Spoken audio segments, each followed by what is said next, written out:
पूरे देश में लोकसभा चुनाव की समाप्ति हो गई है। अब सभी को 4 जून का इंतजार है। देश को नया पीएम मिलेगा या फिर मोदी ही तीसरी बार फिर से पीएम बनेंगे, इस पर हर जगह चर्चा हो रही है। लेकिन झारखंड में एक और चर्चा चल रही है कि यहाँ भी सीएम बदलेगा। लोकसभा चुनाव का अंतिम फेज खत्म होते ही झारखंड में इंडिया गठबंधन के नेताओं का कॉन्फिडेंस अलग लेवल में दिखने लगा है।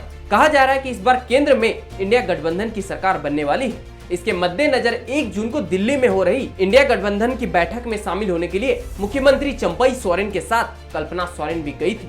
वैसे तो कल्पना सोरेन पूरे चुनाव के दौरान स्टार प्रचारक के रूप में सक्रिय रही। गांडे विधानसभा उपचुनाव में प्रत्याशी होने के बावजूद कल्पना सोरेन ने अपनी पार्टी और गठबंधन के सहयोगियों के लिए हर जगह जा जाकर चुनाव प्रचार किया।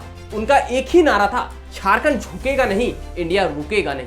उन्होंने हेमंत सोरेन की गिरफ्तारी को भाजपा का षड्यंत्र बताकर वोट मांगा।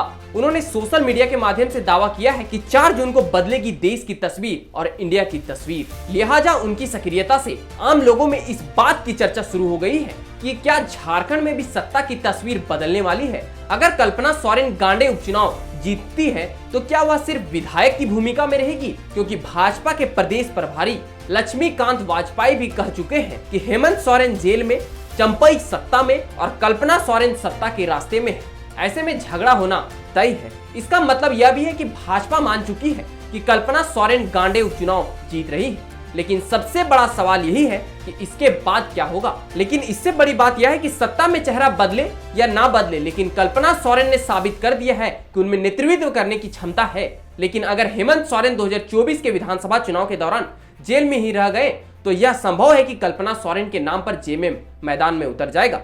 पहले सिर्फ हेमंत सोरेन एक चेहरा हुआ करते थे, अब कल्पना सोरेन भी इस लिस्ट में आ गई है। उन्होंने कई भाषाओं में संवाद कर खुद को शानदार कम्युनिकेटर के रूप में स्थापित कर दिया है। उन्होंने कई जगहों पर उड़िया भाषा में भी बात की है, संथाली भाषा भी बोली है, हिंदी और अंग्रेजी तो बोलती ही रहती है। वह सीएम बने या ना बने, लेकिन इतना तो तय है कि उपचुनाव जीतने के बाद सरकार के फैसले में उनकी बड़ी भूमिका होगी, क्योंकि कल्पना सोरेन ने राष्ट्र स्तर पर अपनी पहचान बना ली है। 31 जनवरी की रात हेमंत सोरेन की गिरफ्तारी के बाद कल्पना सोरेन पहली बार 4 मार्च को गिरिडीह में पार्टी के कार्यक्रम में नजर आई। तब वह अपनी आंखों से झलकते आंसू को नहीं रोक पाई थी, लेकिन वह वक्त के साथ मजबूत होती गई। उन्होंने पूरे झारखंड में 30 से ज्यादा चुनावी रैलियां की। हर मंच पर अपने पति हेमंत सोरेन और ससुर शिबू सोरेन के त्याग की चर्चा की।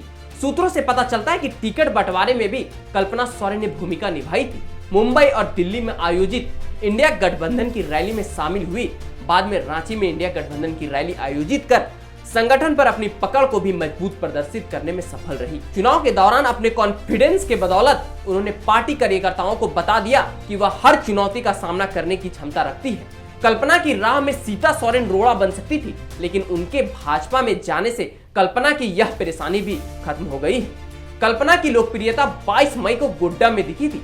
झारखंड में तीसरे चरण के चुनाव से ठीक पहले 22 मई को गोड्डा में कांग्रेस नेत्री प्रियंका गांधी की रैली थी। भाषण का दौर चल रहा था। इसी दौरान जब कल्पना सोरेन मंच पर पहुंची तो उनके स्वागत में बजी तालियों की गूंज सुनकर प्रियंका गांधी को अपना भाषण रोकना पड़ा। उन्होंने कल्पना सोरेन को गले से लगाकर छोटी बहन कहकर स्वागत किया।